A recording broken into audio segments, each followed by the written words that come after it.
चलो hello guys, आज हम लोग विजयनगर साम्राज्य जो दक्षिण भारत का एक साम्राज्य था उसके बारे में अध्ययन करेंगे।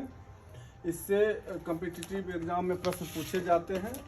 विजयनगर साम्राज्य की स्थापना हरिहर और बुक्का नामक दो भाइयों ने विद्यारण्य संत के सहयोग से किया था। इस विजयनगर साम्राज्य में कुल 4 राजवंशों ने शासन किया। उनमें से संगम वंश, सालुब वंश, तुलुक वंश और अरबीडू वंश 4 राजवंश थे। संगम वंश की स्थापना हरिहर बुक्का ने किया और इसकी राजधानी तुंगभद्रा नदी के किनारे एक हम्पी नामक शहर था, वहाँ पर था। हम्पी नामक शहर इसकी राजधानी थी। और संगम राजवंश के 2 महत्वपूर्ण शासक हुए देवराय प्रथम और देवराय द्वितीय। देवराय प्रथम और देवराय द्वितीय, इन्हीं दोनों के योगदान के बारे में प्रश्न पूछे जाते हैं। देवराय प्रथम के समय में निकोल कोंटी नामक एक यात्री था जो इटली का था, वह आया था। और देवराय द्वितीय के समय में अब्दुल रज्जाक जो फारस का यात्री था वो आया था। याद रखें, देवराय प्रथम के समय में निकोल कोंटी जो इटली का था वो आया था। देवराय द्वितीय के समय में अब्दुल रज्जाक जो फारस का था वो आया था। देवराय प्रथम ने तुंगभद्रा नदी पर एक बांध का निर्माण कराया। देवराय द्वितीय के समय में एक श्रीनाथ नामक तेलुगु कवि थे, वो इनके दरबारी कवि थे। और देवराय द्वितीय के समय में 2000 के करीब मुस्लिम सेनाओं की भर्ती की गई थी। अगर पूछा जाएगा कि मुस्लिम सेनाओं की भर्ती किनके समय में किया गया था तो देवराय द्वितीय। एक चीज और याद रखिएगा कि पूछा जाएगा कि प्रौढ़ देवराय किसे कहा जाता है, तो प्रौढ़ देवराय ना तो देवराय प्रथम को ना तो देवराय द्वितीय को कहा जाता है, बल्कि प्रौढ़ देवराय मल्लिकार्जुन को कहा जाता है। इसको याद रख लीजिएगा, प्रौढ़ देवराय मल्लिकार्जुन को कहा जाता है, न कि देवराय द्वितीय और देवराय प्रथम को। तो संगम वंश के बाद सलुब वंश की स्थापना हुई। सलुब वंश के संस्थापक थे सालू नरसिंह। इनका कोई उतना महत्वपूर्ण योगदान नहीं है और इनसे प्रश्न नहीं पूछे जाते हैं। इसके बाद तुलुक वंश आए जो सबसे ज्यादा महत्वपूर्ण है। तुलुक वंश के संस्थापक वीर नरसिंह थे और तुलुक वंश के ही कृष्णदेव राय थे, जिसके बारे में आप लोग जानते होंगे।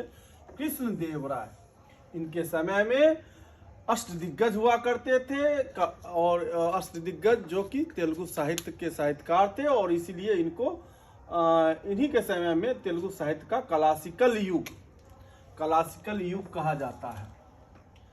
अष्टदिग्गज में ही एक तेनालीराम रामकृष्णन हुआ करते थे जो कृष्णदेव राय के राजदरबारी कवि थे।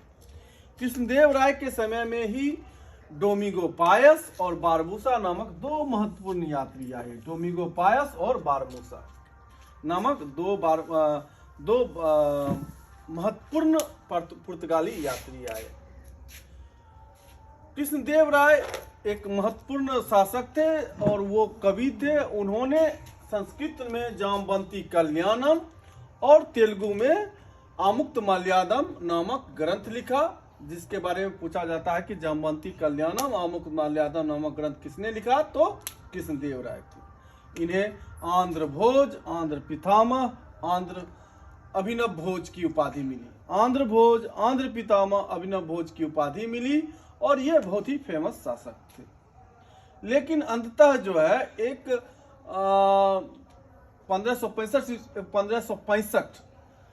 1565 ईस्वी में एक युद्ध हुआ, राक्षस तांगरी तालीकोटा का युद्ध, जिसमें बहमनी साम्राज्य अहमदनगर के शासकों ने अटैक किया था विजयनगर साम्राज्य पर, तो उनका पतन शुरू हुआ। 1565 में राक्षस तांगरी और तालीकोटा का युद्ध हुआ, इसको याद रखिएगा। अंतिम जो वंश था अरबीडू वंश, जिसके अंतिम शासक सदाशिव थे। सदाशिव को अपदस्थ करके पेनुगोंडा को राजधानी बनाया गया। एक चीज और याद रखिएगा कि विजयनगर साम्राज्य जो की स्थापना जो हरिहर बुक्का नामक 2 भाइयों ने किया था विद्यारण्य संत के सहयोग से, वो पहले हरिहर और बुक्का काकतीय वंश प्रताप रुद्रदेव के सामंत थे। तो विजयनगर साम्राज्य के बारे में इतने ही प्रश्न पूछे जाते हैं और इससे कठिन, इससे ज़्यादा नहीं पढ़ना है। इससे ज़्यादा पढ़ने का मतलब हुआ कन्फ्यूजन पैदा करना। और एक बात आप हमेशा याद रखिएगा कि जो भी कॉम्पिटिटिव एग्जाम में आसान ही प्रश्न पूछे जाते हैं, खास करके साउथ इंडियन हिस्ट्री से आसान प्रश्न पूछे जाते हैं। तो इन प्रश्नों का अगर हम विजयनगर साम्राज्य में से संबंधित इन प्रश्नों को याद रखेंगे तो हम लोग जो है अच्छे तरीके से इसको ये कर सकते हैं, सॉल्व कर सकते हैं और इस प्रश्नों को जवाब दे सकते हैं। तो अंतिम रूप से ये कह दें कि जो विजयनगर साम्राज्य का अंतिम अरिविडु वंश था, अरिविडु वंश के अंतिम शासक सदाशिव थे, जिसको पदस्थ किया तिरुमल ने पेनुगुंडा को राजधानी बनाया और इस तरह से विजयनगर साम्राज्य की समाप्ति हुई। इसके बाद अन्य आगे के टॉपिक में वीडियो में हम लोग चोल वंश के बारे में पढ़ेंगे, चोल राजवंश के बारे में पढ़ेंगे। धन्यवाद।